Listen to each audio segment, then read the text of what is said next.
Is Kira O'Riordan, and welcome to my final presentation towards the completion of my Masters of Arts in User Experience and Service Design. My project is titled Towards a Design Framework for Significant Life Milestones, Insights from the First-Time Homebuyer's Journey in Ireland. Today I'll be introducing my topic. I'll also be speaking about some secondary research that I uncovered early on, which helped inform the rest of my project.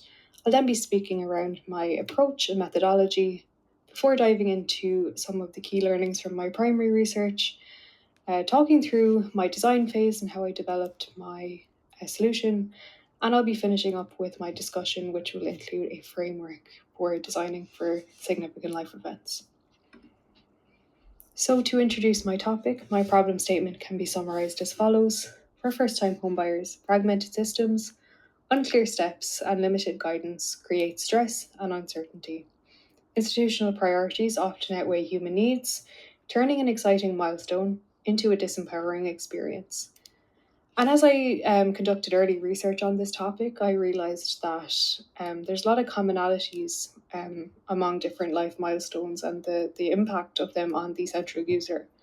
So I realised that my project learnings could be applicable to other life milestones such as starting college, getting married, retirement, or even end-of-life events.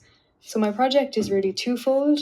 First, it focuses on the Irish first-time home buying process as a case study, but it also seeks to recommend design recommendations to help with other significant life events as well.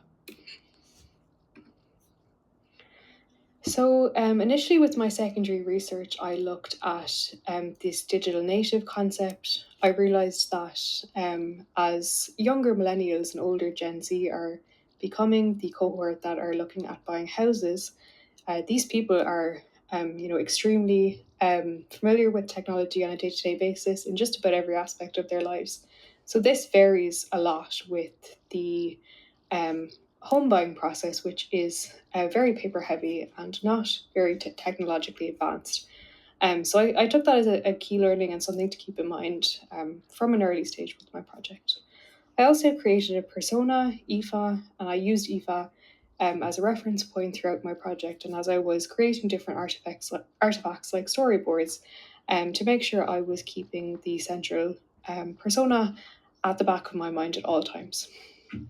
I also looked at some solutions that were designed to help guide people through different life events. So Bridebook was one of the apps I looked at, and this is an app for planning for marriage and planning for a wedding, and it really invokes a sense of excitement, but also acts as kind of an all-in-one place to go for this particular life event, which I thought was a great learning and something I took forward.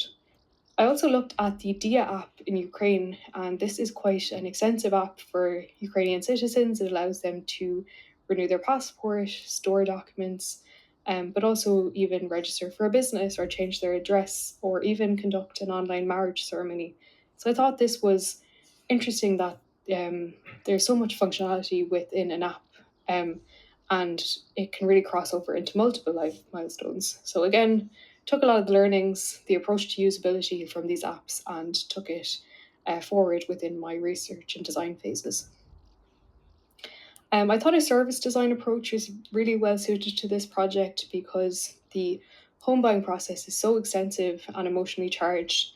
And I thought it was really important to make sure we're focusing both on the customer facing element and also the behind the scenes activities. So I wanted to create a service blueprint, but in order to do that, I had to create a stakeholder map, which is the image on the left. This allowed me just to see the kind of interactions, the relationships between the different stakeholders involved, and eventually create my service blueprint, which is the image on the right. And again, I outlined front stage, backstage interactions, maybe some supporting processes, and even policies and technologies that are having an impact on the first-time buyer's experience. So this was a really useful exercise and allowed me to start thinking about areas in the process where I could intervene with design. Once I had a good understanding of the process and I had conducted some secondary research, I wanted to dive into first-hand research. And one of the first things I did was take this ethnography approach or digital ethnography, And I was essentially following the behaviour of this online community called Irish Personal Finance on Reddit. And in this group, people ask questions about the home buying process, but also share their first-hand experiences and any kind of challenges or frustrations that they've had. And I thought this was interesting from a trust element because there's already a lot of information online about the home buying process, but still these people are choosing to go to this group and ask, anonymous people to share their experiences. So it definitely took trust and transparency. I wanted to dive into that more from my initial learning from this group. So next, I conducted a survey with the Irish Personal Finance Group, and I did central on some themes of trust and transparency, but also asked quite open questions around the process in general to see what kind of results I would get. So to summarise my findings, some of the key pain points that came up were unexpected costs, bidding process stress and distrust, communication gaps and delays, fragmented guidance with no single source of truth, and lastly, just really the emotional impact of all of these other challenges on the first time buyer. And to summarize my kind of survey findings, I thought this verbatim really hit the nail on the head. It's designed to disadvantage the buyer tremendously. So I thought this was a great one to highlight to really emphasize the need for intervention in this process.